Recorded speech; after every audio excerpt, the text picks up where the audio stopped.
ओम नमो भगवते वासुदेवाय। ओम नमो भगवते वासुदेवाय। नमो भगवते वासुदेवाय। 9.22 अनन्याश्चिन्तयन्तो मां ये जनाः पर्युपासते तेषां नित्यअभियुक्तानां योगक्षेमं वहाम्यहम्।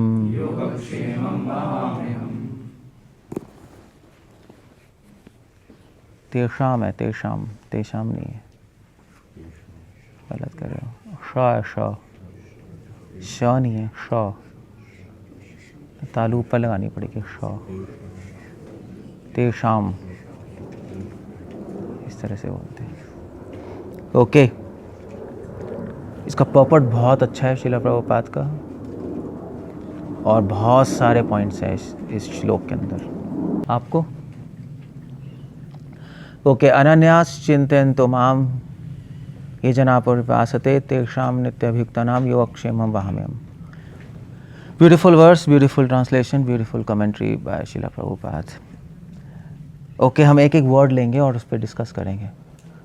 सो भगवान यहाँ पर 9 चैप्टर भगवद गीता का भक्ति योग है। मतलब वैसे तो द मोस्ट कॉन्फिडेंशियल नॉलेज है, गुह्यतमम ज्ञान, और वो भक्ति है। आत्मा का ज्ञान है सीक्रेट नॉलेज, भगवान की नॉलेज है मोर सीक्रेट, और भक्ति है मोस्ट सीक्रेट।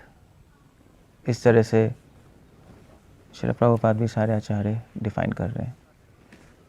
गुह्यतमम का मतलब ये होता है मोस्ट सीक्रेट। गुह्य, गुह्यतर, गुह्यतम, ऐसे ही है ना। गुह्य मतलब होता है सीक्रेट, क्लियर है।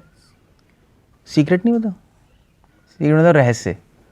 गुह्य मतलब रहस्य, सीक्रेट, और गुह्यतर मतलब मोर सीक्रेट, और गुह्यतम मतलब मोस्ट सीक्रेट।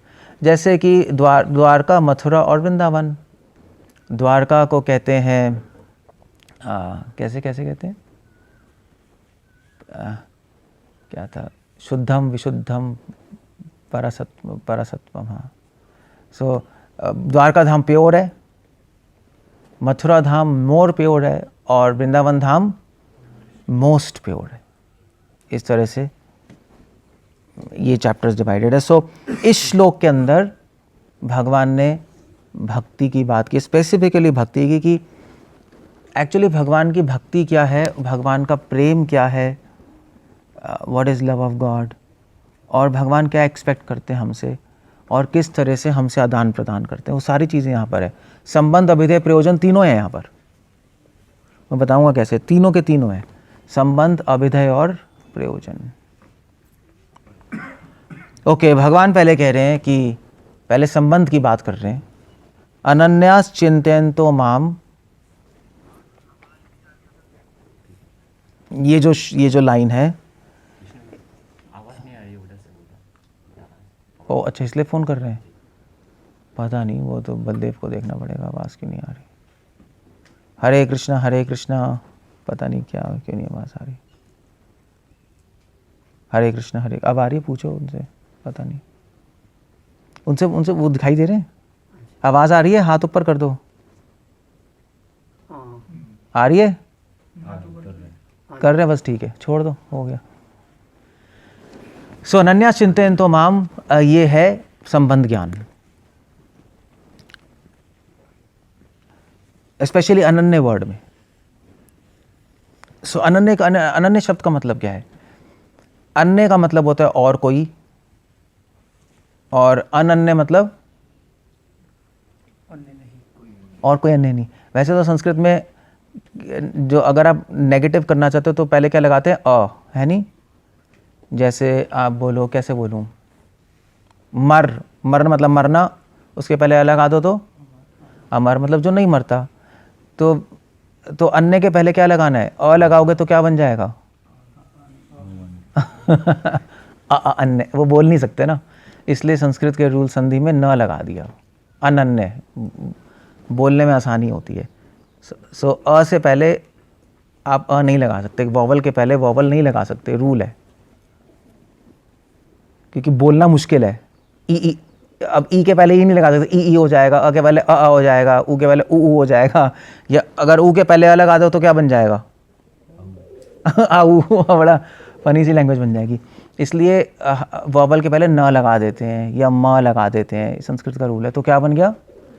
अनन्य। अ का बन गया अन, और अन्य के पहले अन लगा दिया, बस सिंपल है और कुछ नहीं। तो अनन्य कहने का मतलब है और कोई नहीं। सो भगवान कह रहे हैं कि अगर मुझसे, भगवान से जो हम रिलेशनशिप बनाते हैं उसमें कृष्णा एक्सपेक्ट करते हैं कि उनके और हमारे बीच में और कोई नहीं हो। That's all. अब और कोई नहीं का मतलब क्या है? और कोई नहीं का मतलब अलग अलग लेवल्स पे अलग अलग मतलब है। बिल्कुल बेस लेवल पे, बिल्कुल शुरुआत के लेवल पे और कोई नहीं हो भगवान के और हमारे बीच में। भगवान कह रहे हैं देखो भाई, प्रभुपाद कहते हैं सर्वोपाधि विनिर्मुक्तम, तुम्हारी उपाधियां नहीं हो मेरे बीच में। मतलब तुम डॉक्टर हो, तुम इंजीनियर हो, तुम अमेरिकन हिंदू नहीं, प्रभुपाद इस लेवल पे भी बात कर रहे हैं, तुम्हारे मेरे बीच में कोई मुझे डेजिग्नेशन क्या, उपाधि कैसे समझते हो ना आप लोग? समझ रहे हो ना? एक लेवल ही है। दूसरा लेवल है अनन्य का, जो सारे आचार्य और श्रील प्रभुपाद भी लिख ही रहे हैं यहाँ पर। दूसरा लेवल है कि भगवान और हमारे बीच में कोई देवी देवता नहीं होने चाहिए। ये एक नेक्स्ट लेवल है। या बोलो इनको, तो कोई देवी देवता नहीं होने चाहिए। ये लेवल सारे आचार्य लिख रहे हैं, श्रील प्रभुपाद भी कमेंट कर रहे हैं। सो हम लोग किसी देवी देवता की पूजा नहीं करते, क्योंकि हमारी संबंध क्या है भगवान से? क्या है? ये लिखा है अनन्य संबंध है नहीं। सो इसलिए गौड़िया वैष्णव समाज या मध्व संप्रदाय, चलो गौड़िया वैष्णव समाज, श्री वैष्णव संप्रदाय, तो किसी की पूजा करते ही नहीं हम देवी देवता की, क्वेश्चन ही नहीं है। इनफैक्ट जो व्रजवासी हैं, मतलब मधुमंगल, एक बार प्रभुपाद ही लिख रहे हैं नेक्टर डिवोशन में, कहीं पता नहीं कहाँ, कि मधुमंगल कृष्ण मोहन क्या थे, खेल रहे थे, तो वो चिल्लाने लगा मधुमंगल, बचाओ बचाओ बचाओ। तो सुबल और श्रीराम सब खड़े, तो उन्होंने कहा क्या हो गया भाई? तो कहते भूत आ रहे हैं हमें मारने। तो सब डर गए। उन्होंने कहा क्या हुआ क्या हुआ? तो उन्होंने कहा देखो वो रहा, उसके 4 मुंह हैं और वो दूसरा भूत है, उसके सांप लटके हुए हैं उसके, और वो तीसरा, उसकी तो 1000 आंखें पूरे शरीर पे। तो वो लकड़ी छड़ी उठा के चलाने लगा, अरे भागो यहाँ से, भागो भागो। तो कृष्ण भगवान ने कहा पागल हो गया मधुमंगल से, एक मिनट, ये ब्रह्मा जी हैं 4 मुंह वाले, और ये शिव जी हैं सांप वाले, और 1000 आंखों वाले इंद्र हैं, क्यों पागलों की तरह चिल्ला रहे हो? मेरे दर्शन करने आए हैं। तो मधुमंगल ने कहा ओ एक्चुअली मैं तो ड्रामा कर रहा था ऐसे ही, बस मुझे पता है ये सब देवी देवता हैं, मगर पॉइंट ये कि आप अच्छी तरह तैयार ही नहीं हो, दर्शन क्या करेंगे? मोर मुकुट सही से नहीं लगा, मेकअप नहीं हुआ है, कुछ नहीं हुआ, चक्कर क्या है ये? Everybody was laughing. मधुमंगल का काम ही है, मधुमंगल की सेवा क्या है भगवान के लिए? हंसाना या कॉमेडी, हास्य रस, that's his service. So point ये है कि व्रजवासियों को देवी देवता से कुछ लेना देना नहीं। उनको पता है कौन है ये लोग, मगर they don't care about it, that's all. तो एक लेवल है देवी देवताओं का। मध्वा संप्रदाय में देवी देवताओं की पूजा भी करते हैं, सभी करते हैं। आप मध्वा संप्रदाय में जाओ, ऑल्टर में नवग्रह भी होंगे, गणेश भी होंगे, शिव जी भी होंगे, और कृष्णा सबसे ऊपर होंगे। सो अनन्य का मतलब ये नहीं है कि हम देवी देवताओं की पूजा ना करें। हमारी संप्रदाय में हम बहुत स्ट्रिक्ट हैं, हम पूजा भी नहीं करते। बट अनन्य का मतलब है कि हम कृष्ण को, हमारा संबंध भगवान से क्या है कि कृष्णा भगवान है, हम उनके दास हैं, बाकी सब भी कृष्ण के दास हैं। ये एक्चुअली ये सही पॉइंट है, फिलोसफिकल पॉइंट, हम थोड़ा देवी देवताओं की पूजा भी नहीं करते, हम कहते हैं वेल हम व्रज के फॉलोअर्स हैं ना, तो हम लोग नहीं करते, हम कहते हैं नहीं हम वो भी नहीं करेंगे, दैट्स ओके। सो अनन्य का नेक्स्ट लेवल ये है। उसके हायर लेवल और क्या है अनन्य का? एक तो देवी देवता को हो गया, उसके नेक्स्ट लेवल क्या है अनन्य का? कि भगवान और हमारे बीच में ना हमारे रिलेटिव्स होने चाहिए, ना हमारे मदर फादर होने चाहिए, ना हमारे फ्रेंड्स होने चाहिए, नो क्वेश्चन। वो एक नेक्स्ट लेवल आ गया, हायर लेवल। तभी तो क्राइस्ट ने बोला कि क्राइस्ट ने कहा था कि उनके पास एक आदमी नहीं आया था कि मैं फुल टाइम बनना चाहता हूँ, उन्होंने कहा बन जाओ, तो उन्होंने कहा मेरे मम्मी पापा मर गए हैं तो मैं उनको दफना के आता हूँ। क्राइस्ट ने कहा उनको अपने आप को दफनाने दो, टाइम नहीं है, आ जाओ तुम, let them worry themselves, just forget them, भूल जाओ मदर फादर, जो होगा होगा, टाइम नहीं है, भगवान के साथ आओ, जुड़ो, भक्ति करो और निकलो यहाँ से। मतलब बहुत अर्जेंसी सेंस थी। तो अनन्य शब्द में सेंस ऑफ अर्जेंसी भी है, ये भी ध्यान रखना। सेंस ऑफ अर्जेंसी क्या कहते हैं, कैसे कहेंगे हिंदी में, कैसे कहेंगे, क्या टर्म होता है, फिर मैं भूल गया। हाँ, संस्कृत में टर्म होता है मुमुक्षुत्व, मुमुक्षु कहते हैं, मतलब मोक्ष पाने की प्रगाढ़ इच्छा, सेंस ऑफ अर्जेंसी, मुमुक्षु। मतलब इस संसार से निकलने की अर्जेंसी है, हमें जन्म मृत्यु से किसी भी कीमत पे निकलना है, बस दैट्स ऑल। और फिर मम्मी पापा भी दिखाई नहीं देते, ना रिलेटिव्स दिखाई देते हैं, कोई पॉइंट ही नहीं है उस चीज़ का। ये एक नेक्स्ट लेवल है। अब ये लेवल करने मुश्किल है नहीं, ग्रेजुअली। हाँ, देवी देवता की पूजा ना करना फिर भी आसान है, बट अपने मदर फादर रिलेटिव्स को भी निगलेक्ट करना वो एक बहुत बड़ी बात है। ओके, इसके नेक्स्ट लेवल अनन्य का कि भगवान और हमारे बीच में हमारा शरीर भी नहीं आना चाहिए।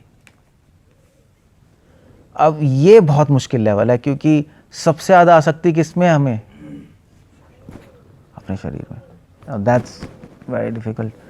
तो भगवान और हमारे बीच में कभी कभी हमारा शरीर आ जाता है, जैसे हम बीमार पड़ जाते हैं तो हमारी भक्ति कम हो जाती है, या हमारे शरीर मतलब हमारा माइंड भी, हमारे माइंड डिस्टर्ब हो जाता है तो हमारी भक्ति खराब हो जाती है। नो, हम शरीर नहीं है, हम माइंड नहीं है। चाहे माइंड में कितनी ही डिस्टर्बेंसेस आ जाएं विचारों से, चाहे शरीर में कितनी डिस्टर्बेंसेस आ जाएं बीमारियों से, फिर भी हम भगवान की भक्ति उतनी ही तीव्रता से करते हैं। तीव्रता, वो अर्जेंसी मतलब तीव्रता, उतनी तीव्रता से करते हैं जितनी जब हम हेल्दी हैं। शीला प्रभुपाद क्लासिकल एग्जाम्पल, प्रभुपाद को स्ट्रोक्स पड़े, प्रभुपाद को हेमरेज हुआ, प्रभुपाद को हार्ट अटैक हुआ, प्रभुपाद को पैरालिसिस हुआ, फिर भी स्पीड प्रभुपाद की कम नहीं हुई, सेम स्पीड, बल्कि ज़्यादा बढ़ गई, सेम स्पीड थी। सो ये एक नेक्स्ट लेवल है। इसके भी हायर लेवल है। और तो इसके नेक्स्ट लेवल क्या है, कौन बताएगा? सभी हट गया, भगवान और हमारे बीच में सब हटा दिया हमने। और क्या है नेक्स्ट, क्या है उसके? हाँ, भगवान और हमारे बीच में पहले तो लेवल है हमारी लाइफ भी नहीं आनी चाहिए। उससे पहले ये है हमारा जीवन। अगर भगवान डिमांड करें तुम्हारी लाइफ चाहिए, तुम्हें अपनी लाइफ चाहिए, मैं चाहिए, हमें अपनी लाइफ भी नहीं चाहिए।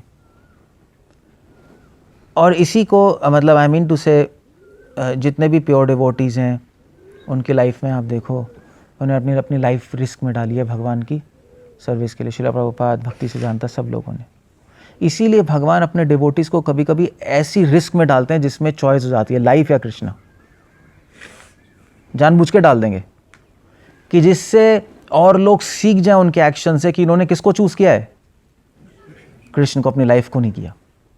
इसलिए प्योर डिवोटीज, पांडवों पे इतनी प्रॉब्लम्स आई, लाइफ पे आ गई ना उनकी, तो but they always chose Krishna. Draupadi की लाइफ पे आ गई, द्रौपदी की तो इज्जत पे भी आ गई, लाइफ पे आ गई पहले तो सबकी, तो उन्होंने छोड़ दिया। तो ये नेक्स्ट लेवल है लाइफ। तो लाइफ में नेम, फेम सब कुछ इंक्लूडेड है। नहीं, fame, D fame is वर्सर then, सुना है, डेथ। क्या इंग्लिश हिंदी में कैसे कहेंगे? यार हिंदी क्या हो गई मेरी? अपयश, हाँ, डिफेमी अपयश होता है, मगर साधारण शब्द क्या है? बेइज्जती। बेइज्जती होना मृत्यु से भी बदतर है। तो द्रौपदी भी इस कैटेगरी में आ गई। द्रौपदी ने अपनी इज्जत, चीरहरण हो रहा था, उसने बाद में छोड़ दिया, भगवान आपकी मर्जी है। बहुत मुश्किल है करना। तो अपनी भगवान और हमारे बीच में ना अपना लाइफ आनी चाहिए, ना अपना फेम आना चाहिए। दोनों इक्वल लेवल पे चलते हैं। आदमी सब कुछ कर लेगा अपनी इज्जत बचाने के लिए, खून भी कर सकता है, इज्जत नहीं छोड़ सकता व्यक्ति। सो दोनों, ये भी नहीं आना चाहिए। ओके, उसके भी नेक्स्ट लेवल है, लास्ट लेवल है कि भगवान और हमारे बीच में हम खुद नहीं आने चाहिए।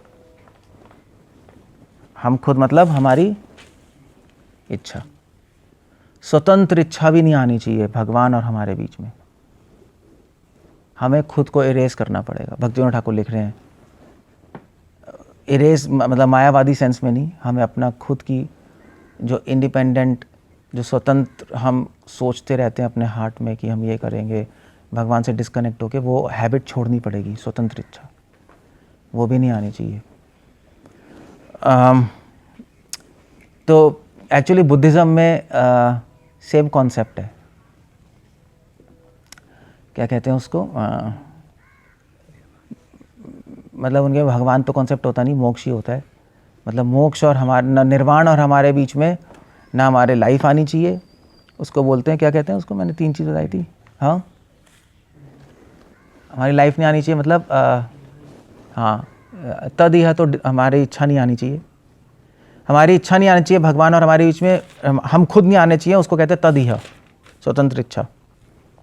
हमारी लाइफ नहीं आनी चाहिए, उसका भी एक टर्म होता है, मैं भूल गया, सेम कॉन्सेप्ट है। तो इसको बोलते हैं अनन्य।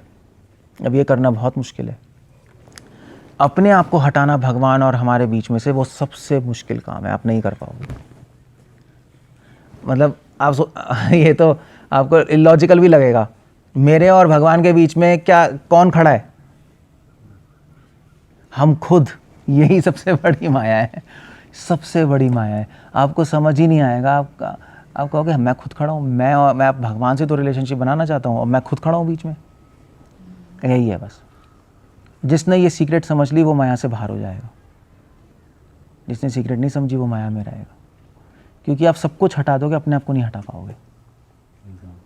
हाँ, एग्जाम्पल फॉर एग्जाम्पल द्रौपदी हो गई, उसने अपने आप को भी हटा दिया, उसने कहा मेरा जो हो भगवान, आपकी इच्छा है। She just forgot her self. नहीं, या हम लोग भी ऐसे ही हैं, हम लोग भगवान से संबंध बनाते हैं और फॉर एग्जाम्पल हम लोग कहते हैं कि कृष्णा हमें, हम विश तो करते ही हैं कृष्णा हमें भक्ति का आनंद मिले, भक्ति में एक्सटेसी मिले, यही है ना हमारा लक्ष्य, हमें प्रेम मिल जाए, ये भी है। जब आपको प्रेम प्राप्त करने की भी इच्छा नहीं होगी तब प्रेम मिल जाएगा। कुछ भी इच्छा नहीं है, आश्लिषेवापाद रतम, हमारा टारगेट प्रेम है, but at the same time अगर प्रेम ना भी मिले तब भी कोई प्रॉब्लम नहीं है। सो वो चीज़ जो होती है कि अपने आप को भी हटाना, मतलब एटलीस्ट ये तो सोच रहे हो कि मेरा कल्याण हो जाए, मेरी लाइफ परफेक्ट हो जाए, ये तो सोच रहे हैं हम, तभी तो यहाँ बैठे हैं। वो उससे भी निकलना होता है, ये हाईएस्ट लेवल है। मेरा जो हो इट डजंट मैटर, भगवान खुश रहें। अगर कृष्ण इस बात में खुश हैं कि हमें हमेशा के लिए नर्क में भेज दें तो तैयार हो नर्क में जाने को? क्या कहते हैं, हमेशा के लिए है ना? मुझे नहीं लगता कोई तैयार है। अगर कृष्ण इस बात में खुश है, आपको हर सेकंड दुख मिलेगा और इतना दुख मिलेगा कि ना जियोगे ना मरोगे, तैयार हो? कोई तैयार नहीं होगा यहाँ। आपको सारी बीमारियां हो जाएंगी, कैंसर हो जाएगा, एड्स हो जाएगा, माइंड में प्रॉब्लम्स आ जाएंगी, लाइफ में सारे लोग एंटी हो जाएंगे। क्या हो रहा है, कौन कर रहा है? वही तो नहीं कर रहे।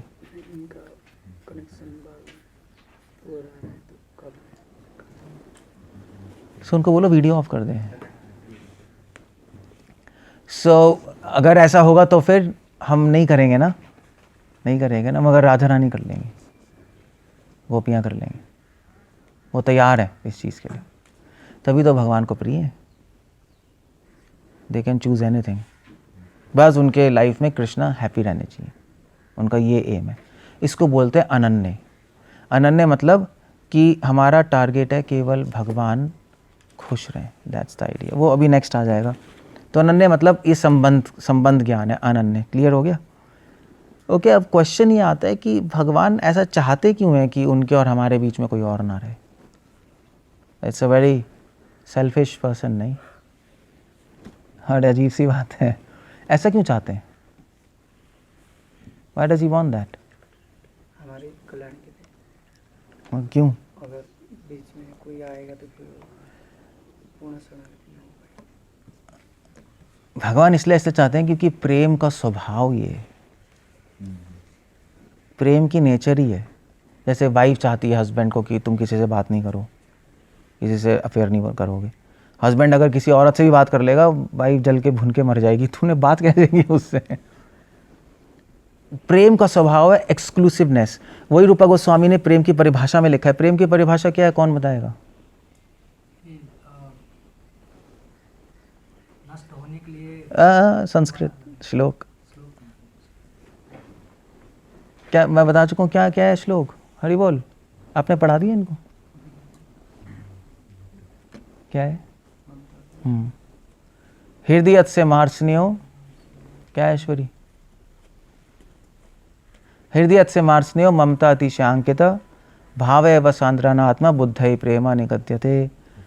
आई थिंक 1.4.1 पहला ही श्लोक है।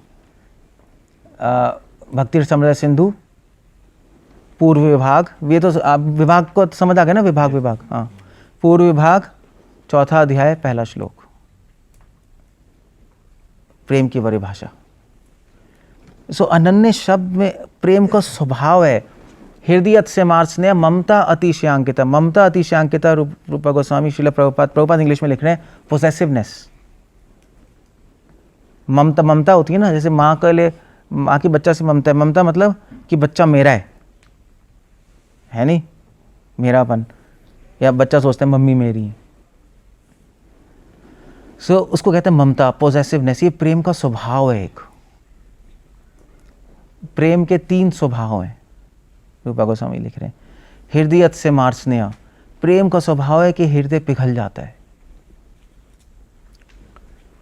पिघलना मतलब हृदय सॉफ्ट बन जाएगा। सॉफ्ट समझते हो? हृदय कोमल बन जाएगा। कोमल का मतलब कि हृदय में सारे अच्छे गुण आ जाएंगे। प्रेम का स्वभाव है अपने आप अच्छे गुण इन्फ्यूज कर देगा, सारे दिव्य गुण आ जाएंगे आपके लाइफ में। आपका हृदय कोमल हो जाएगा। कोमल हृदय मतलब हृदय में दया आ जाएगी। कोमल हृदय है ना जिसमें दया है। हृदय में दूसरों के लिए कल्याण की भावना आएगी, वो कोमल हृदय है। हृदय में आर्जवम आएगी, सरलता, ये सारे कोमल हृदय हैं। क्रोध नहीं होगा, द्वेष नहीं होगा, ये सारा कोमल हृदय है। सो शाइनेस समझ, शाइनेस, लज्जा, संकोच, ये सारे कोमल हृदय का लक्षण है। ये आ जाएगा आप में। एक तो ये स्वभाव है, प्रेम की चीज़ को कोमल बना देता है हृदय को। और ममता अतिशयांकिता मतलब पोजेसिवनेस। पोजेसिवनेस कैसे कहेंगे? अपनापन, कि मेरा है और किसी का नहीं है।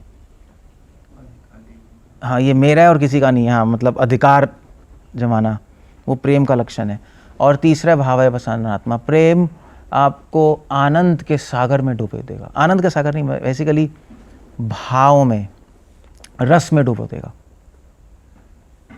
आनंद और रस तो टेक्निकल डिफरेंस है, बट ये प्रेम का स्वभाव है। एब्जॉर्ब कर लेता है आपको। एब्जॉर्प्शन, आपका माइंड सारी जगह से हटा के अपनी तरफ खींच लेगा प्रेम। आप कुछ नहीं कर पाओगे, आप हेल्पलेस हो। आप चाहोगे भी कुछ करना नहीं कर सकते। गोपियाँ ऐसे ही हैं, वृंदावन में झाड़ू मार रही हैं, दूध उबाल रही हैं, बट कुछ कर ही नहीं पा रही सही से, क्योंकि उनका मन कहाँ है? कृष्ण खींच लिया। कृष्ण भगवान प्रेम अपनी तरफ खींच रहा है। उद्धव आए, उद्धव ने गोपियों को कहा कि तुम भगवान में मन लगाओ, दुखी मत हो। कृष्ण भगवान ने लेटर में लिख के भेजा है, गोपियों ने कहा कि वेल हम मन क्या लगाएं उद्धव, हमारे मन तो कृष्णा पहले ही ले गए, तुम मन लगाओ तुम्हारे पास मन है तुम्हारा, हमारा मन ही नहीं है। सो भगवान कह रहे हैं गीता में नहीं, मन मना भव मन लगाओ। ये लोअर टीचिंग है जिसको हम हाईएस्ट मानते हैं, गीता के लेवल से हाईएस्ट है, बट देन भागवतम के लेवल से लोअर है।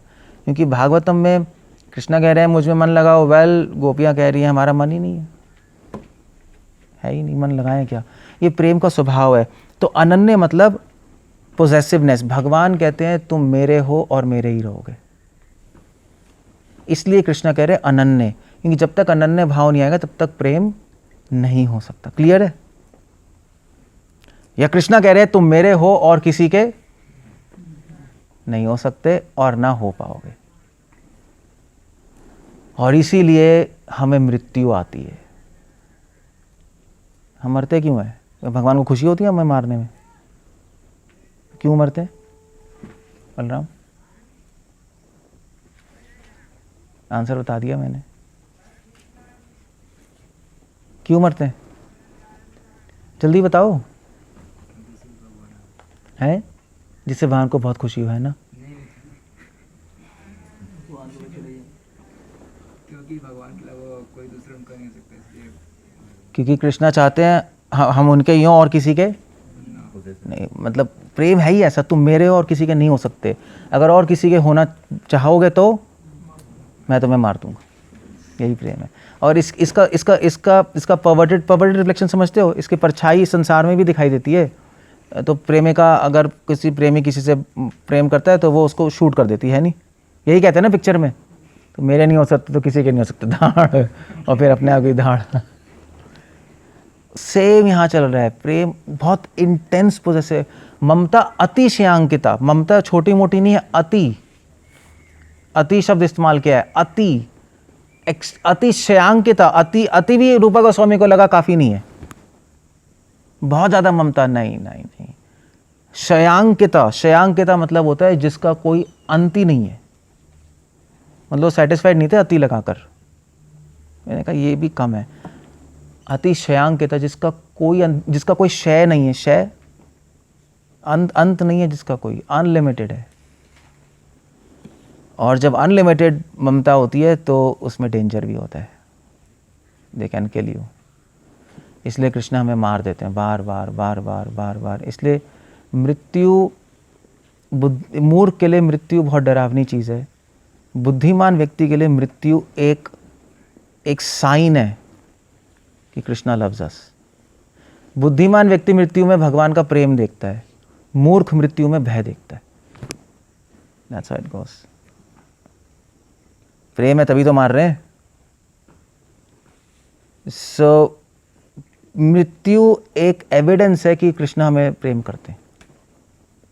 बिल्कुल उल्टी थिंकिंग है। नहीं, लोग कहते हैं यार भगवान हमें प्रेम नहीं करते इसलिए हम मर रहे हैं। ये भी एक एंगल है। नहीं, मतलब ये एंगल है कि हम भगवान से प्रेम नहीं करते इसलिए हम जन्म मृत्यु में फंसे हुए हैं। यही ठीक है ना? हम भगवान से प्रेम नहीं करते इसलिए जन्म मृत्यु में फंसे हैं, पनिशमेंट है। मगर दूसरा एंगल भी है, भगवान हमसे इतना प्रेम करते हैं कि हम जन्म मृत्यु में फंसे हुए हैं। उल्टा भी आप सोच के देखो, दोनों एंगल चल रहे हैं।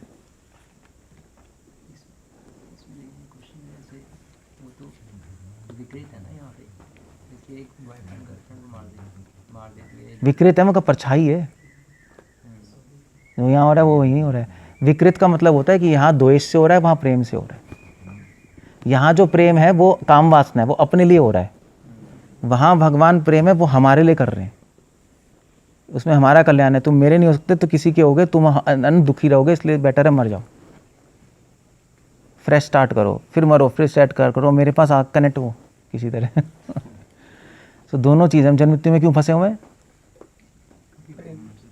क्योंकि हमें भगवान से प्रेम नहीं है, और दूसरा कि भगवान को अनंत प्रेम है इसलिए हमें मारते हैं। और ये बात भी सही है, इसलिए तो वासुदेवम सर्वमिति। एक भक्त हर जगह भगवान को और उनकी कृपा को देखता है, मृत्यु में भी भगवान की कृपा को देखेगा। यही है ना, मृत्यु में कोई भगवान की क्रूरता को थोड़ा ना देख लेगा। तत्यनुकंपाम समीक्षमानो, हर चीज़ में भगवान की कृपा को देखेगा। अगर हमने हर वस्तु में भगवान की कृपा को देख लिया तो माया से परे हैं। तो मृत्यु में भगवान की कृपा क्या है? That's a question. यही कृपा है। हमें अनन्य भाव तक लाने का भगवान प्रयास कर रहे हैं। अनन्य तक आओ, अनन्य तक आओ। I love you and I want that you should love me. भगवान कह रहे हैं मैं तुमसे प्रेम करता हूँ, मैं चाहता हूँ तुम भी मुझसे प्रेम करो। सो ये अनन्य जो शब्द है, इसके अंदर ये भी एक बहुत बड़ा रहस्य छुपा हुआ है कि हमारी मृत्यु क्यों होती है। ये उपनिषदों में डिस्क्राइब्ड है, मृत्यु क्यों होती है। बिल्कुल उल्टा, बिल्कुल अलग आंसर है। एक बहुत बड़ी सीक्रेट है ये। सो भोगी लोग कहते हैं कि भगवान हमसे प्रेम नहीं करते, देखो मैं मरने वाला हूँ, जो वर्ड है इट इज़ नहीं। मुझे प्रॉब्लम्स, कुंती महारानी तो कहती हैं कि प्रॉब्लम्स में क्या देखना है? भगवान की कृपा। यही तो कह रही है ना, विपद संतु तद यद्वत्, है ना। सबसे बड़ी प्रॉब्लम क्या है? मृत्यु। इसमें भगवान की कृपा देखनी है, कृपा ही है भगवान की। बट अलग अलग लेवल्स हैं अंडरस्टैंडिंग के। तो वल्लभाचार्य भी ये पॉइंट लिख रहे हैं कि मृत्यु मतलब ये प्रमाण है कि भगवान हमसे प्रेम करते हैं। इसलिए एक डिवोटी को मृत्यु से बिल्कुल डर नहीं लगता, बिल्कुल डर नहीं लगता। डिवोटी को पता है कि मृत्यु के पीछे भगवान का एक मैसेज है, एक मैसेज है, लव मी, मुझसे अनन्य संबंध करो, किसी से मत करना। इनफैक्ट इस अनन्य शब्द में एक और सीक्रेट छुपी है। भगवान हमें अनन्य भाव तक लाने के लिए हमें मंदिर में पॉलिटिक्स भी कराते हैं। ये भगवान ही करा रहे हैं बाय द वे। अगर आप सोच के देखो तो क्यों कराते हैं? केवल कृष्ण पे निर्भर। हाँ, कि हमें और डिवोटी से भी ज़्यादा अफेक्शन।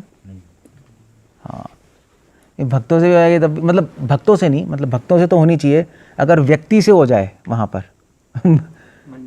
हाँ, मंडेन प्लेटफॉर्म पे कि यार ये डिवोटी मेरी जो हेल्प कर सकता है और मैं आराम से रहूँगा मंदिर में और ये मेरा कांटेक्ट है।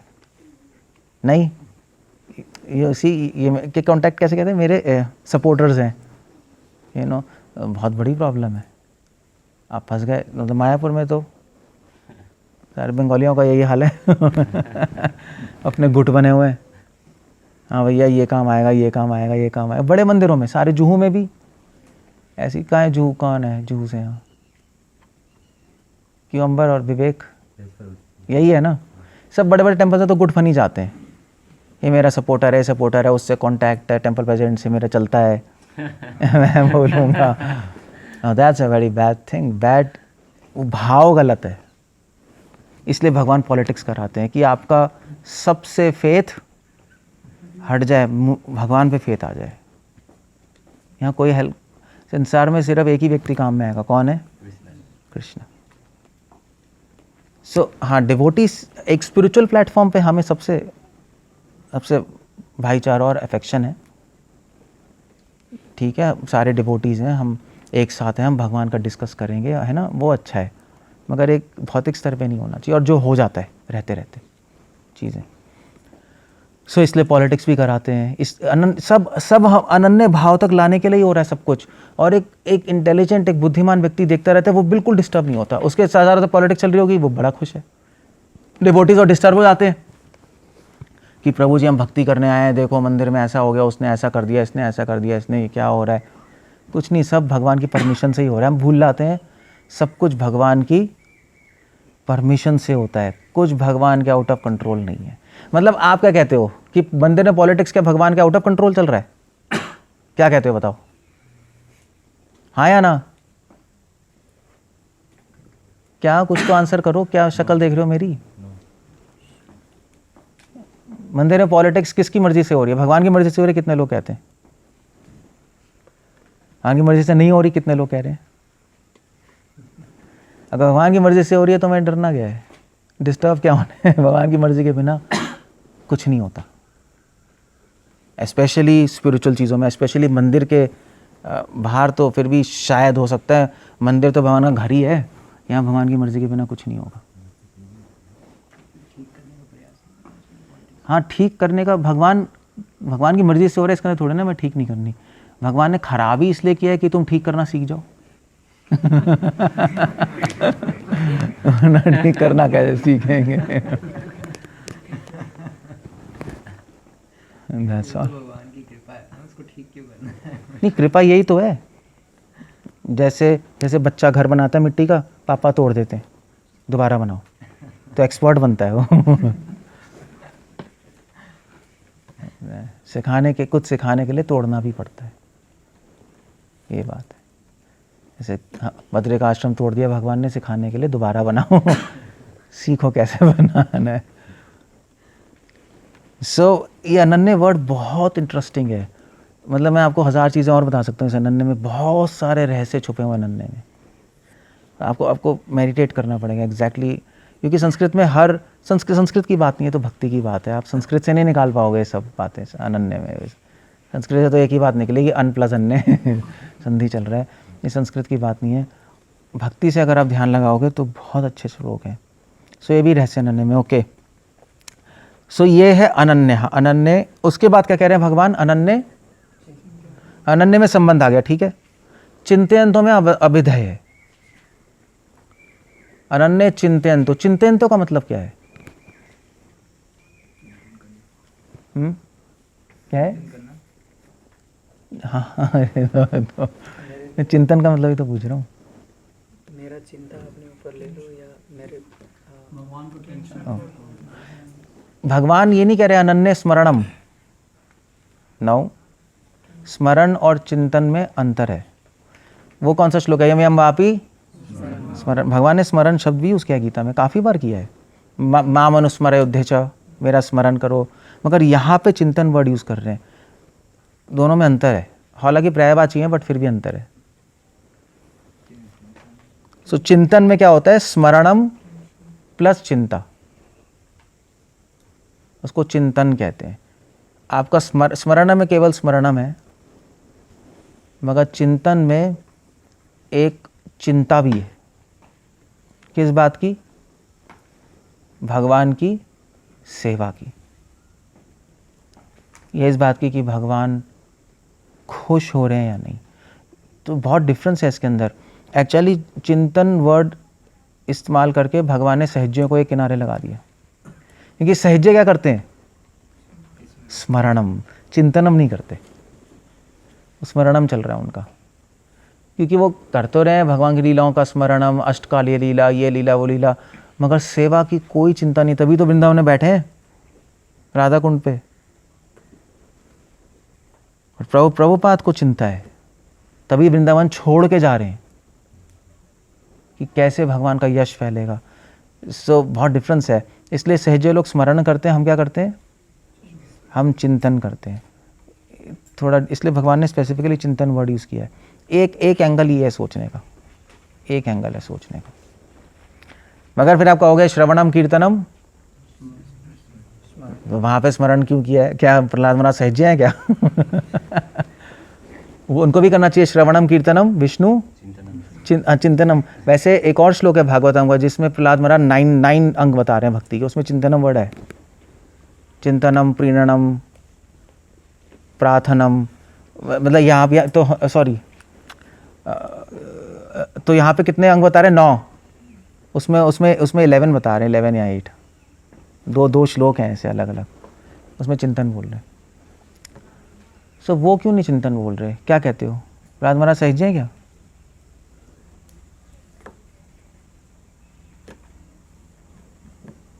कुछ सोच, जल्दी बताओ, टाइम अप हो जाएगा। श्रवण कीर्तन का रिजल्ट होगा स्मरण हुआ, तो चिंतन क्यों नहीं है? है आत्मनिवेदन में ये क्या है? नहीं, मैं बता तो रहा हूँ स्मरणम। चलो होमवर्क है, सोचना है एक बार, सोच के बताना। होमवर्क है, कल बताना। एक बार सोचना एक बार ध्यान से, आंसर आ जाएगा आपको। थोड़ा ध्यान से सोचोगे तो कल बताऊंगा मैं, ठीक है। एनीवे, चिंतन समझ गए ना क्यों कह रहे हैं? एक आइडिया ये है चिंतन का दूसरा आइडिया ये है चिंतन का, बिल्कुल उल्टा आइडिया, कि चिंतन साधनावस्था में होती है। स्मरणम कब होता है? सिद्ध अवस्था में। एक आइडिया है, हमने स्मरण को नीचे रखा, चिंतन को ऊपर रखा, है नहीं? स्मरणम सहजयोग के लिए, चिंतन। दूसरा आइडिया बिल्कुल अलग है कि चिंतनम नीचे और स्मरणम ऊपर है। अब वो आइडिया क्या है? वो आइडिया है कि चिंतन जो है वो साधनावस्था में करते हैं हम लोग, क्योंकि साधनावस्था में हम चिंतन मतलब हम कुछ कर रहे हैं, है नहीं? खुद से हम कोशिश कर रहे हैं स्मरण करने की, उसको बोलते हैं चिंतन। स्वाभाविक नहीं हो रहा। मगर जब स्मरणम कहते हैं वहां पे प्रहलाद महाराज, ये आंसर ही बता दिया उन्होंने। अच्छा, जब प्रहलाद महाराज स्मरणम कर रहे हैं तो वो कैसा हो रहा है? वो स्वाभाविक स्मरणम है। तो ये दूसरा आइडिया है स्मरणम और चिंतनम का। स्वाभाविक स्मरणम हो रहा है, इसलिए प्रहलाद महाराज स्मरणम कर रहे हैं। इसलिए यम यम वापी, हाँ, वहां पे चिंतनम भावम नहीं कहा है कि स्वाभाविक स्मरण होना चाहिए। यहां तो हम चिंतन कर रहे हैं, हम कोशिश कर रहे हैं स्मरण करने की, तो थोड़ी सी हमें चिंता भी हो रही है कि स्मरणम नहीं, चिंतनम क्यों है? क्योंकि हम कोशिश कर रहे हैं स्मरण करने की, स्मरण हो नहीं रहा, तो हमें क्या हो रहा है? चिंता हो रही है, स्मरण नहीं हो रहा है, इसलिए चिंतनम है। समझ गए? ये भी एक एंगल है सोचने का, ये दूसरा एंगल है सोचने का। क्योंकि भक्तिविनोद ठाकुर और कई आचार्य श्लोक को साधना भक्ति में लेते हैं, प्रेमा भक्ति में नहीं लेते। तो स्मरणम वाले श्लोक हैं उनको प्रेमा भक्ति में लेते हैं। तो अगर वो एंगल लोगे तो उस एंगल से यहाँ पर ऐसे सोचना पड़ेगा। अगर दूसरा एंगल लोगे, चिंतनम को ऊपर रखोगे, स्मरण को नीचे रखोगे, तो चिंतनम एक डिफरेंट, स्मरणम असहजों के लिए हो गया। क्लियर हो गया? दोनों एंगल है सोचने के। तो अगर कोई कहे स्मरणम चिंतनम से ऊपर है या नीचे है, क्या बोलोगे आंसर?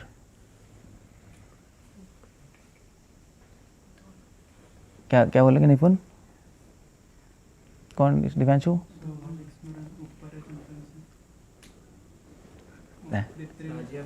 हाँ, दोनों है। हाँ, दोनों आंसर है। स्मरणम ऊपर है और नीचे भी है, डिपेंड करता है आप कैसे देख रहे हो। स्वाभाविक स्मरणम ऊपर है और प्राकृत स्मरणम जो खुद से प्रैक्टिस कर रहे हैं वो नीचे है। दोनों हो सकते हैं। फिर आपको एक्सप्लेनेशन देनी पड़ेगी। ऊपर है तो ये एक्सप्लेनेशन है, नीचे है तो ये एक्सप्लेनेशन है। ओके, और उसमें फिर चिंतनम का भी मतलब अलग हो जाएगा। अगर चिंतनम ऊपर है तो चिंतनम का मतलब है कि भगवान की सेवा की, भगवान के आनंद की चिंतन। अगर चिंतनम नीचे है स्मरणम से, तो चिंतनम का मतलब है कि हमें चिंता हो रही है कि हमें स्मरणम नहीं हो रहा। वो बात है। तो हमारे साधकों के लिए हमें चिंता होनी चाहिए। ये वही भगवान कह रहे, चिंता होनी चाहिए। दो तरह की चिंता होनी चाहिए चिंतनम में। एक चिंता होनी चाहिए कि भगवान की सेवा कैसे हो, भगवान खुश कैसे रहे। एक चिंता होनी चाहिए कि मुझे भगवान का स्मरणम नहीं हो रहा, कैसे मैं स्वाभाविक स्मरण तक पहुंचूं, कैसे मैं रागनोगा तक पहुंचूं। रागनोगा यही है, स्वाभाविक स्मरणम। वैधि से रागनोगा, तो टारगेट तो रागनोगा ही है ना। और तो वो तो आई मीन टू से डेफिनेट है। हम मतलब ऑफ कोर्स हम ये नहीं कह सकते रागनोगा भक्ति बहुत हाई है इसलिए हम कुछ नहीं करेंगे उसका, ये सब नॉनसेंस कहना होगा। क्योंकि महाप्रभु कह रहे हैं कि रागनों का बिना कृष्ण की प्राप्ति, क्या श्लोक क्या मैं भूल गया, रूविलास को, इसको पता है? रूविलास बैठा होगा। रागनों के बिना भगवान कृष्ण ब्रजेंद्र नंदन की प्राप्ति नहीं हो सकती। अब हमारे इस्कॉन में तो अगर ऐसे स्टेटमेंट आ गया सीसी में तो कहेंगे अरे बहुत हाई है यार, छूना भी मत, करंट लग जाएगा 10,000 वोल्ट का, अभी तुम अधिकारी नहीं हो। ठीक है, अधिकारी नहीं हो, वो तो बिल्कुल बात सही है। मगर इसका मतलब नहीं कि हम गोली उड़ा दें लाइफ का। लक्ष्य है, और इसीलिए लोग गौड़िया मठ जाते हैं, इसीलिए लोग राधा कुंड जाते हैं, इसीलिए लोग नारायण महाराज के पास जाते हैं। इसीलिए हो रहा है क्योंकि हमने वो पिक्चर से उड़ा ही दिया सब कुछ। तो और जो पढ़ते हैं वो कहते हैं यार लिखा ही है। अब जब उनके पास जाओगे गौड़िया मठ, वो तो दिखाएंगे, देखो लिखा है सीसी में, रागनोगा के बिना भगवान की प्राप्ति नहीं होती। भक्तिविनोद ठाकुर 1000 बार बोल रहे हैं। आदिलीला 3.15 में लिखा। हाँ, क्या है वो? 3 देख लेता हूँ। आदि लीला 3.3.15 3.15, let's see. 3.15, okay. हाँ यही है. सकल जगते मोरे करे विधि भक्ति, विधि भक्तय व्रज भाव पाइते नाही शक्ति. ये सारे लोग वैधि भक्ति करते हैं मगर वैधि भक्ति से मुझे कोई प्राप्त नहीं कर सकता. क्लियर हो गया. रागनों का कहें ठीक है, इसमें तो नेगेटिव है. रागनुगा का कौन सा है? मतलब विधि से नहीं प्राप्त कर सकते ये। नहीं, एक और श्लोक है, मैं समझ गया. हाँ, ये तो है ही. एक और है कि रागनुगा से ही प्राप्त कर सकते हो. वो तो बहुत कॉमन है। हाँ वो तो है. वो तो है। ठीक है, ये हो गया. श्लोक कोट करना आ रहा था बट हाँ, मध्य लीला में कहीं है. इसको मिले बताना. रूबलास तो नहीं बता रहा श्लोक. हाँ पूछो क्या श्लोक है. उसको सीसी मास्टर है वो. हाँ बोलिए, जोर से बोलिए. हाँ बोलिए. कौन सा श्लोक नंबर क्या है बताओ. श्लोक नंबर बोलिए. अच्छा गाड़ी से नंबर पकड़ो. क्या श्लोक क्या है बताओ ना. श्लोक बताइए, सभी सुन रहे. रागानुगा हाँ. मार्गे तारे भोजे जय जॉन.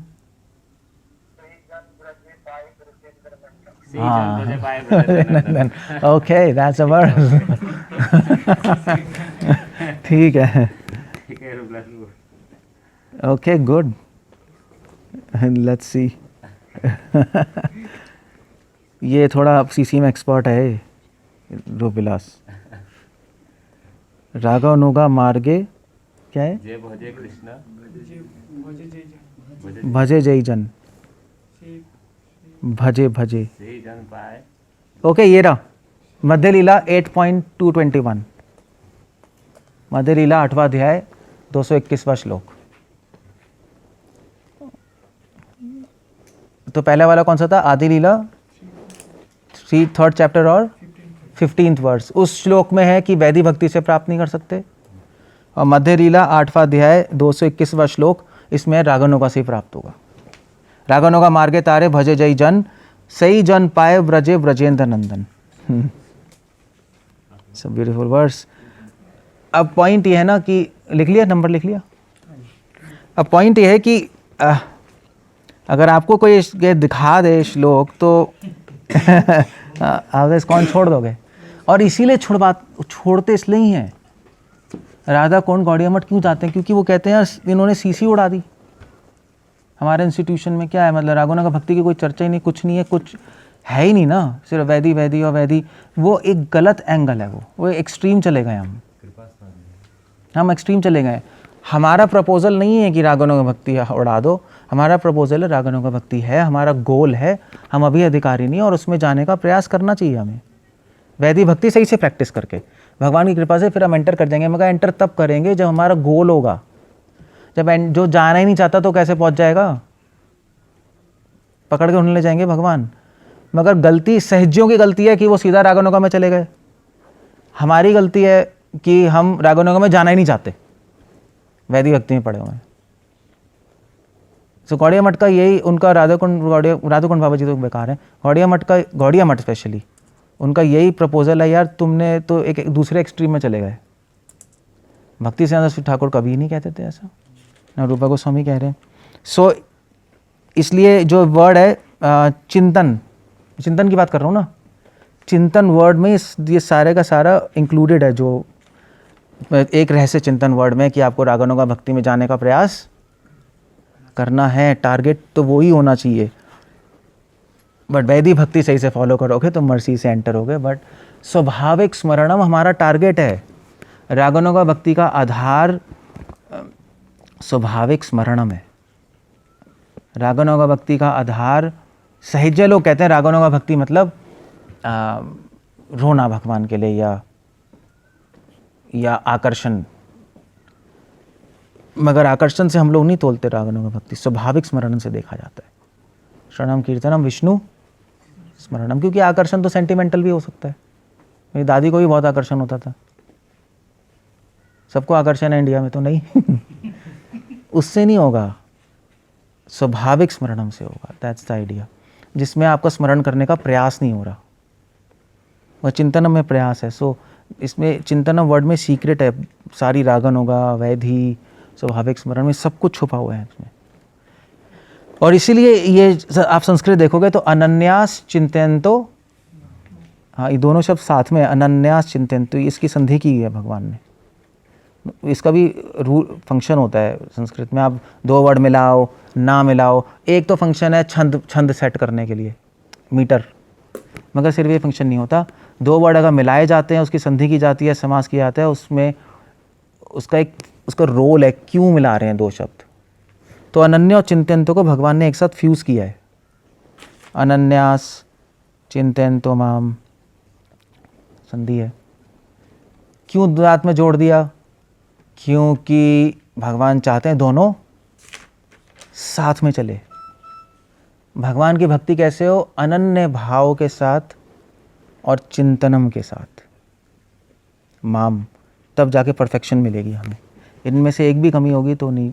अनन्य संबंध, चिंतयन्तो अभिधेय, संबंध अभिधेय जब साथ में चलता है तब प्रयोजन तक पहुंचते हैं। प्रयोजन क्या है? माम। तो पहली लाइन में संबंध अभिधेय प्रयोजन है, तीनों ही है, पहली लाइन में तीनों ही है। संबंध क्या है? अनन्य, अभिधेय क्या है? और प्रयोजन माम। तो भगवान ने अनन्य चिंतयन्तो को साथ में जोड़ा है, माम को अलग रखा है। आप देखना जाकर, देख लेना, ये दिखाई दे रहा है, एक ही शब्द है, दिखाई दे रहा है। अनन्य चिंतयन्तो एक साथ है, माम अलग है, इससे बड़ा नहीं होता। इसका मतलब ये है कि जब संबंध अभिधेय साथ में आते हैं तब प्रयोजन तक पहुंचते हैं। ये भी है, इसमें बहुत बड़ी सीक्रेट है। अगर संबंध अलग चल रहा हो, प्रयोजन अभिधेय चल रहा हो, संबंध भूल गए तो प्रयोजन तक नहीं पहुंचोगे आप। संबंध और अभिधेय को साथ में चलना पड़ेगा, क्योंकि कभी कभी हम अभिधेय प्रयोजन तो अभिधेय का मतलब प्रोसेस पता है ना, अभिधेय का मतलब क्या होता है? सबको पता है ना अभिधेय, तरीका। कभी कभी हम तरीका फॉलो कर रहे होते हैं मगर संबंध भूल जाते हैं। यही हो रहा है ना हमारे साथ, हम सब कुछ कर तो रहे हैं, सेवा एवा सब कुछ, मगर हम ये संबंध ही भूल गए कि मैं कृष्ण का दास हूँ। ये भूल जाते हैं हम बार बार, करते करते करते करते, इसलिए प्रयोजन तक नहीं पहुँच पा रहे हम। कुछ और सोचने लगते हैं, सेवा करने लगते हैं, कहीं और बुद्धि फंस जाती है, यार वो मेरा ऐसा कर रहा है, ये ऐसा कर रहा है, ये ऐसा हो रहा है मेरे साथ, वो हो रहा है। हम भूल ही गए कि एग्जैक्टली हम भगवान के दास हैं, हमें सोच के करना है। बस मेरा कोई सपोर्टर नहीं है, मेरा कोई कांटेक्ट नहीं है, उससे कुछ नहीं चल देगा, कुछ भी नहीं होगा, आप कुछ भी नहीं कर पाओगे। आपका काम ज़रूर बन जाएगा मगर भगवान के पास नहीं जा सकते आप। सब भावना के तो खेल है, भावना ही खराब हो गई तो आप कुछ नहीं होगा आपका। क्लियर हो गया? अनन्यास जब भी आप दो शब्द साथ में देखो तो उसमें एक और इन्फॉर्मेशन छुपी होती है, ऐसी साथ में ही चीज़ें नहीं जोड़ी आती। मगर माम को अलग रखा है, प्रयोजन को अलग रखा है, क्योंकि संबंध अभिधेय को जब साथ में लेके चलते हैं तो थोड़ा टाइम लगता है, एक गैप है प्रयोजन में, इमीडिएटली नहीं हो जाएगा। इसलिए गीता में जो गैप है उसकी वैल्यू भी है, गीता में फुल स्टॉप की वैल्यू भी है। आप गीता में हर चीज़ की वैल्यू है, स्पेस की वैल्यू भी है। तो अनन्यास चिंतयन्तो और माम के बीच में क्या है? स्पेस है ना। वो स्पेस क्यों है? वो स्पेस है कि आपको टाइम लगेगा पहुंचने में, वो स्पेस है वहाँ, इमीडिएटली पहुंच। अगर भगवान फ्यूज कर देते तो फिर टाइम नहीं लगना था। अनन्यास चिंतयन्तो माम, हाँ ये अच्छा ही है या इसको बोलते हैं संस्कृत, बट ये आपको स्कॉलर्स नहीं बताएंगे, इसके लिए एक अलग आईज चाहिए होती है देखने के लिए। ऐसे ऐसे आपको समझ नहीं आएगा। इसके लिए थोड़ी भक्ति के एंगल से देखोगे तो क्लियर हो जाएंगी एग्जैक्टली क्या चल रहा है। स्पेस की, पूर्ण विराम की भी वैल्यू है। पूर्ण विराम क्यों है, स्टॉप क्यों है, तो की वैल्यू है कि वहाँ पे स्टॉप क्यों किया है। भगवान बोल रहे हैं भाई, बच्चा थोड़े ना बोल रहा है, हमें थोड़े ना बनाई है कुछ कि हम पोइट्री बना के बोलते रहें। भगवान बोल रहे हैं तो परफेक्शन है उसमें, कोई त्रुटि नहीं है, एब्सोल्युटली नो मिस्टेक। सो अनन्यास चिंतयन्तो माम, दैट्स द आइडिया। ओके, संबंध अभिधेय प्रयोजन आ गए, तीनों आ गए। फिर कृष्ण कह रहे हैं ये जनाः पर्युपासते। ये कह रहे हैं ये मतलब क्या होता है? जो तो जो क्यों कह रहे हैं यहाँ पर? जो मतलब ये उनके लिए यूज़ किया जाता है जो अपने नहीं होते हैं। नहीं, अपनों के लिए कौन सा शब्द इंसान क्या कहता है? अपनों के लिए क्या किया जाता है? हाँ, माम, मेरा, या एग्जैक्ट वो कौन सा शब्द यूज़ कर रहे हैं भगवान? क्या है? ओम इति एक अक्षरम ब्रह्मा। उसके बाद क्या है?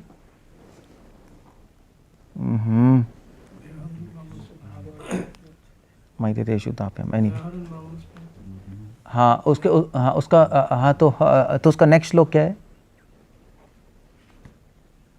उसका नेक्स्ट श्लोक है जिसमें तस्याम सुलभ पार्था, अगर मेरा स्मरण करोगे। एनीवे, सो हाँ, माम होता है, मई होता है, जैसे भी है। सो ये कर रहे हैं जो लोग, ये शब्द से पता लगता है कि भगवान ये श्लोक साधकों के लिए बोल रहे हैं। इसलिए चिंतन वर्ड का हमें दूसरा एक्सप्लेनेशन देना पड़ा, क्योंकि वहाँ कह रहे हैं जो लोग, वहाँ ये नहीं कह रहे मेरे लोग,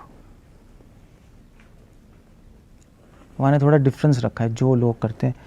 तो जहाँ पे भी जे वर्ड इस्तेमाल होता है, समझ लो कि या तो वो नॉन डिवोटीज के लिए बोल रहे हैं या साधकों के लिए।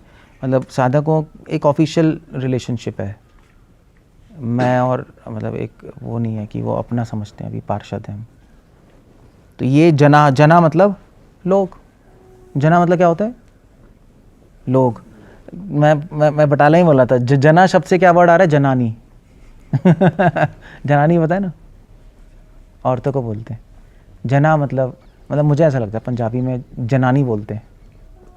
जना से आ रहा है, जना के बाद नी लगा दो, जनानी।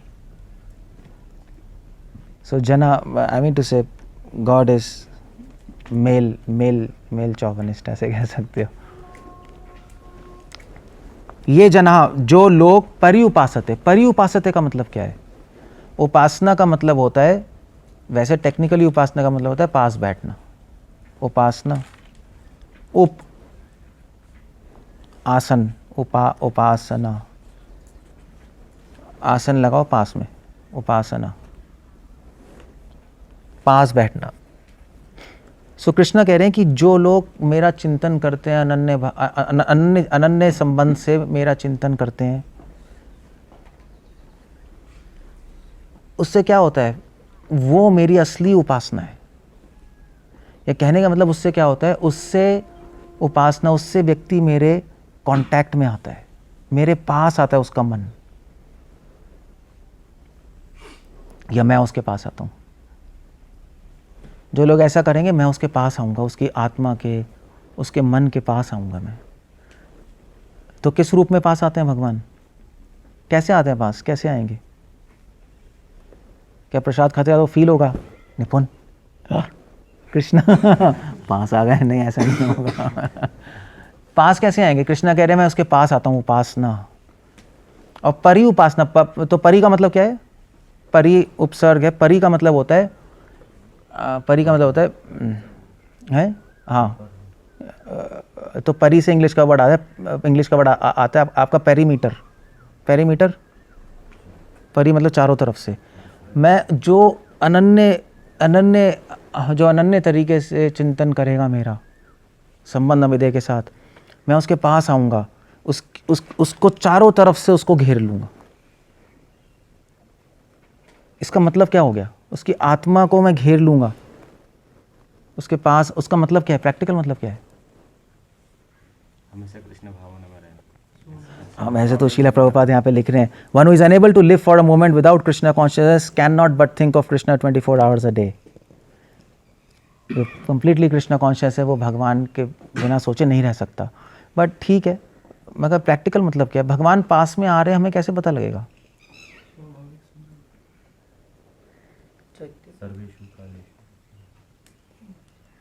कैसे पता लगेगा? हैं? उसकी लाइफ में भगवान इंटरफेयर करे, ठीक है, वो तो चलो जब करेंगे तब पता लग। आपको हर सेकंड पता लग सकता है कि भगवान आपके पास आ रहे हैं। कैसे? आनंद लगेगा, हर समय में आनंद। आहा कृष्णा वो तो कंफ्यूजिंग भी हो सकता है, सब लोग कहते ही हैं। ये आनंद वानंद ना बहुत कंफ्यूजिंग है, क्योंकि वो तो मन से भी आ सकता है ना। आंसर ठीक है, मन चाहेगा तो चला जाएगा। आंसर बिल्कुल ठीक है। महाप्रभु कह रहे हैं प्रतिपदम पूर्णामृता सर्वात्मा स्नाप, मगर इससे आप चेक नहीं कर पाओगे, पता नहीं लगता ना, कुछ समझ नहीं आता। पता लगेगा जब हमेशा रहेगा ये कंटिन्यूअसली। वो भी बात है, हमेशा रहेगा, मगर हमेशा हर चीज़ रहती नहीं, चक्कर है स्पिरिचुअल भी ना, हमेशा रहता नहीं। ऊपर ऊपर नीचे तो होती हैं चीज़ें, है नहीं, तो एग्जैक्टली समझ नहीं आता उससे। यार आप लोगों को ये आंसर नहीं आता आपको, हद हो गई। ठीक है, ये भी आंसर ठीक है, मगर इससे भी ऊपर आंसर है। ये आंसर सारे आपके ठीक है, मगर मैं फर्स्ट आंसर चाहता हूँ, फर्स्ट चॉइस। हर समय ऐसे चिंता रहना कि मैं कृष्ण को कैसे संतुष्ट करूं। वो तो नए भक्तों में भी होता है, उसे नहीं पता लगेगा, बल्कि पुराने भक्तों में कम होता है, नए में ज़्यादा होता है। डर लगना शुरू होता है, वो हर एक जगह कृष्ण से ठीक संबंधित कर पाएगा। सेपरेशन। कम ऑन यार, first answer, first option, first answer ये नहीं लिखोगे आप, ये सेकंड थर्ड फोर्थ लिखोगे।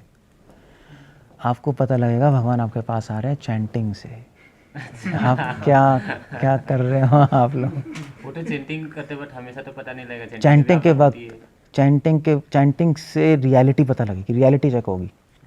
अगर आप चैंटिंग कर रहे हो, भगवान आपके पास आ रहे हैं, आपको फील होने लगेगी भगवान की प्रेजेंस, चैंटिंग में ही वो फीलिंग आएगी। वो ऐसे नहीं आएगी, वो नहीं आ सकती आपको। अगर आनंद वैसे भी आ सकता है, मगर ये चीज़ नहीं आ सकती, भगवान की प्रेजेंस फील होना, भगवान के रूप गुण लीला प्रकट होने लगेंगे अपने आप। ये तो नहीं होगा ना, ये तो जब होगा तब होगा। ये नहीं, ये तो एडवांस स्टेजेस हैं। भगवान आपके पास आ रहे हैं, इनिशियल भी हो सकता है, भगवान एक आपको शैडो देंगे, परछाई, मतलब आपको एडवर्टाइजमेंट ज़रूर देंगे।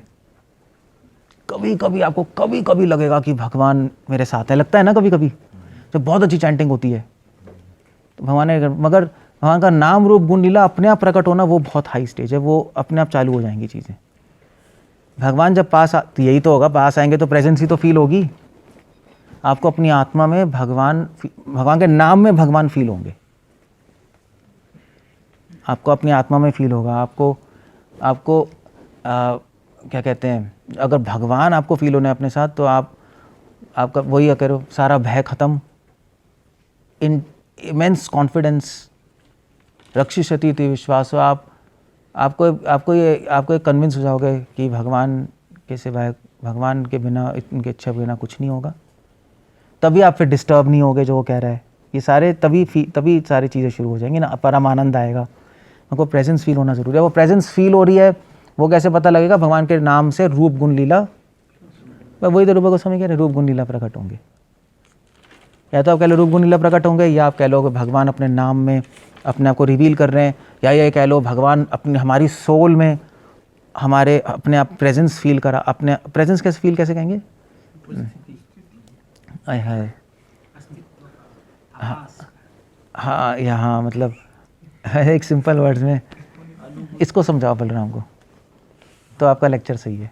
तो भगवान की प्रेजेंस फील होगी, मतलब है कि आपको ये लगेगा कि भगवान मेरे पास है। समझ गए बलराम? समझे क्या लगेगा? हाँ, चैंटिंग के वक्त ऐसा लगेगा, ठीक है। बस लेक्चर ऐसे दिया जाता है, लेक्चर हमेशा ऐसे दिया जाता है कि छोटे बच्चों को भी समझ आ जाए, तो लेक्चर सक्सेसफुल है। आइंस्टाइन ने कहा था कि मेरी थ्योरी ऑफ रिलेटिविटी तब सक्सेसफुल होगी जब मैं अपनी दादी को समझा दूंगा।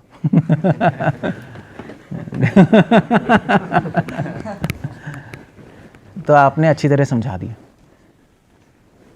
ये लेक्चर देने का पहला रूल है। बड़े लोग बैठे, मगर ऐसे लेक्चर मत करो बड़े लोग बैठे, ऐसे लेक्चर करो कि आपको हाई कॉन्सेप्ट एक छोटे बच्चे को समझाना है, 5 साल के। अब बोलो, तो आपका लेक्चर सबको समझ भी आएगा, अच्छा भी लगेगा। तरीका ये होता है। वरना हाई फाई वर्ड्स यूज़ करेगा, किसी को कुछ समझ नहीं आएगा और वो बेकार, कोई फ़ायदा भी नहीं होगा। समझ गए? तो परि उपासना का मतलब ये जना परि उपासते, मतलब मैंने क्या किया है श्लोक के अंदर, ये परि उपासते भगवान के एंगल से ले लिया है। समझ गए? ये अनन्य चिंतन, जो अनन्य तरीके से मेरा चिंतन करता है, जो लोग, ये जना मतलब जो लोग, परि उपासते, मैं उसके पास आता हूँ, वो मेरे पास आता है और मैं उसके पास आता हूँ। दोनों ही तरफ से कहानी चल रही है। तो आप ये जो शब्द है ना गीता के, हर शब्द को आप साधक के एंगल से भी ले सकते हो, भगवान के एंगल से भी ले सकते हो। तो कुछ कमेंटेटर भगवान के एंगल से ले लेते हैं, कुछ कमेंटेटर साधक के एंगल से ले लेते हैं। दोनों ही ठीक है, क्योंकि दोनों तरफ से खेल चल रहा है ना, एक तरफ से नहीं चल रहा। तो दोनों ही ठीक होते हैं। क्लियर हो गया? तो भगवान हमारे पास आ रहे हैं, दैट्स राइट, परि उपासते, और चारों तरफ से हमारी आत्मा को कवर कर लेते हैं कि हम माया से बच जाएं। जब चारों तरफ से कवर कर लेंगे अपने, चारों तरफ से कैसे, नाम रूप गुण और 4 चीज़ें चारों तरफ से कवर कर लिया आपको माया नहीं आ सकती, दैट्स ऑल, खत्म हो गया। नाम रूप गुण लीला, 4 चीज़ें। ओके, जना परि उपासते, जो ऐसा करता है तो उसका रिजल्ट क्या है? अब भगवान बता रहे हैं कि अब रिजल्ट क्या है। अब आप मुझसे कनेक्ट हो गए तो क्या मिलेगा आपको? आप पूछोगे ठीक है, भगवान से कनेक्ट हो गए तो क्या मिलेगा? तेषाम नित्य अभियुक्ता नाम, ऐसे लोगों को क्या मिलता है? नित्य अभियुक्ता नाम, ऐसे लोग, युक्त मतलब क्या है? जुड़े हुए। जब भगवान हमारे पास आएंगे तो फिर हम भगवान से जुड़ जाएंगे ना। हम छोड़ना भी चाहेंगे तब भी नहीं छोड़ पाएंगे, क्योंकि हम भगवान के पास नहीं जा रहे, भगवान हमारे पास आ रहे। अगर हम भगवान के पास जाएंगे तो हम छोड़ के भाग सकते हैं। क्लियर हो गया? वो है ज्ञान प्रोसेस, भक्ति प्रोसेस है। भगवान हमारे पास आ रहे हैं, हम कहाँ जाएंगे? भगवान ही आ रहे हैं तो हम कहाँ छोड़ के भागेंगे? पकड़ लेंगे हमें। इसलिए आप कह रहे हैं तेषाम नित्य युक्त हैं, वो मुझसे नित्य जुड़े हुए हैं, वो मुझे छोड़ना चाहेंगे, नहीं छोड़ पाएंगे। तभी तो वो चैतन्य चरिता में श्लोक आता है कि वो भृत्य मतलब सेवक, कि वो भृत्य ही क्या जो स्वामी को छोड़ दे। अब वो स्वामी क्या जो भृत्य को छोड़ दे। अगर सेवक छोड़ना भी चाहे तो स्वामी नहीं छोड़ेगा, क्योंकि अगर स्वामी छोड़ देगा सेवक को तो किसकी बेइज्जती है? स्वामी की। स्वामी का कर्तव्य है कि वो हमेशा सेवक को पकड़ के रखे। इसलिए कृष्णा कह रहे हैं नित्य युक्त है वो मुझसे, वो मुझे छोड़ नहीं पाएगा। मैंने उसको पकड़ा है, उसने मुझे नहीं पकड़ा है, मैंने पकड़ा हुआ है उसको। उसने भी पकड़ा था, बट अब मैंने उसको ऐसे पकड़ लिया कि वो छोड़ नहीं पाएगा। वो क्या कहते हैं, मार्जरनिया और मरकटनिया सुना है ना? तो बंदर का बच्चा बंदर ही को पकड़ता है, मगर बिल्ली अपने बच्चे को पकड़ती है मुंह से। सो प्रभुपाद से पूछा था कि प्रभुपाद कौन सा अच्छा है, मरकटनिया है या मार्जरनिया है, कौन सा अच्छा है? माँ बिल्ली वाला अच्छा है कि भगवान हमें पकड़ ले, हम पकड़ेंगे तो छोड़ भी सकते हैं। That's the idea there. So नित्य अभियुक्त के अंदर एक सीक्रेट भी छुपी है। ये आ गया भाव अवस्था में या प्रेम अवस्था में, आप पहुंच गए हो। क्योंकि साधना भक्ति में हम पकड़ते, भाव भक्ति प्रेमा भक्ति में भगवान पकड़ते, अंतर ही होता है। इसलिए साधना को साधना कहते हैं, भाव और प्रेम को भाव और प्रेम कहते हैं। अंतर, बस बेसिक अंतर यही है। साधना में हम कोशिश कर रहे हैं, हम पकड़ने की कोशिश कर रहे हैं, एक हायर रियलिटी को ग्रैस्प करने की कोशिश कर रहे हैं, मगर भाव और प्रेम में वो रियलिटी हम पे डॉन हो चुकी है। ये कहते हैं टेक्निकल वर्ड्स हैं, reality has dawned upon me. Christianity में ऐसा कहते हैं, भक्ति सिद्धांत श्री ठाकुर कहते थे कि एक तो आप आकाश पे जाने की कोशिश कर रहे हो रॉकेट बनाकर, दूसरा आकाश ही आपके सर पे गिर गया, क्या कहते हो? कौन सा ज़्यादा डेंजरस है? आकाश ही आपके सर पे गिर जाए तो ख़त्म कहानी है, आप कहाँ क्या कर रहे हो, कुछ नहीं कर सकते आप। तो ये भगवान ही आपके ऊपर अंदर आ गए, काम खत्म। दृष्टवा ये बात माना, कौन सा श्लोक है? 1.2.20 क्या है? विद्यते हृदय ग्रंथि छिद्यन्ते सर्व संशय क्षीयन्ते च अस्य कर्माणि दृष्ट्वैवात्मनैश्वरे. God has entered us. इतो नरसिम्हा भय नरसिम्हा हृदय Narasimha. That's the idea there. Okay, so नित्य और युक्त, मगर इसमें एक और वर्ड लगा रहे हैं अभी. तो अभी का मतलब क्या है? अभी एक उपसर्ग है, अभियुक्त. अभी का मतलब है, अभी का मतलब है अभी ना पहले ना बाद में. अभी का मतलब होता है प्रेजेंट में, नाउ. कृष्ण कह रहे हैं अभी का एक मतलब होता है एवरी मोमेंट, हर क्षण.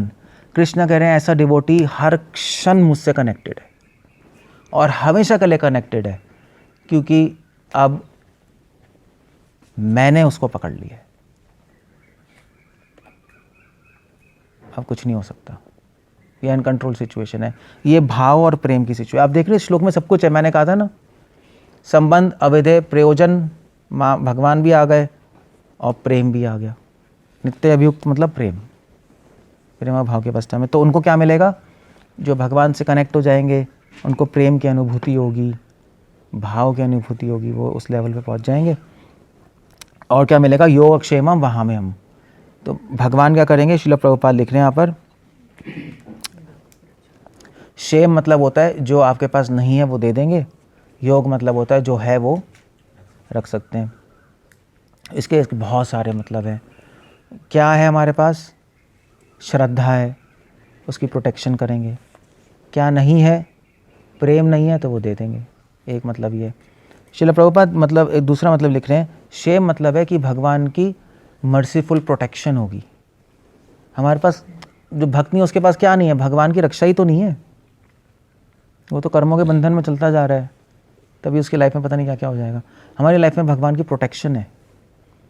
क्षेम मतलब भगवान हमारी भक्ति को प्रोटेक्ट करेंगे हर क्षण.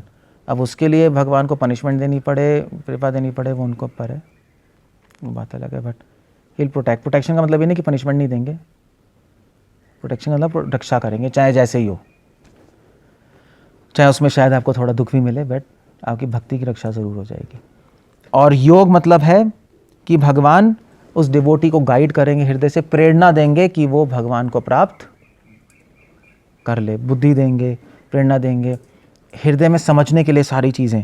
जैसे मैंने भी श्लोक में बताया, भगवान आपको डीप में ले जाएंगे, गहराई में ले जाएंगे अपनी इंस्ट्रक्शंस में, अपनी भक्ति में. आपको ऐसी बुद्धि देंगे, आपको दिखाई देने लगेंगी उसके अंदर चीज़ें, आपको डेप्थ दिखाई देने लगेगी. डेप्थ समझते हो? उसकी गहराई दिखाई देने लगेगी. जैसे आप आज समुद्र देखते हैं, उसकी गहराई कहाँ दिखाई देती है? नहीं, अंदर नहीं देख सकते ना आप. मगर एक भक्त को उसकी गहराई भी दिखाई देने लग जाएगी. ऑर्डिनरी आंखों को नहीं दिखाई देगी, मगर आपकी दिव्य आंखें हैं तो आप पूरा मतलब अगर आपकी जादुई आंखें आ जाएं तो आप देखोगे, आप अंदर देख सकते हो पूरी. नीचे मुझे दिखाई दे तो आपकी सुपर आइज हो गई ना, तो वैसे ही आपको आंखें आ जाएंगी, आप पूरा देख सकते हो अंदर तक एग्जैक्टली क्या चल रहा है, अपने अंदर भी, वास्तविकता भी और श्लोकों में. सो आप एडवांस कर जाओगे. इसको कहते हैं योगक्षेम वहाँ में. That's this words all about. योगक्षेमम में बहुत कुछ बोल सकता हूँ मैं. कभी एक क्लास करूँगा मैं योगक्षेमम में अलग से, वहाँ में, क्योंकि ये तो बहुत बड़ा टॉपिक है. ओके, हरे कृष्णा. कुछ पूछना है, कुछ कहना है? डन है.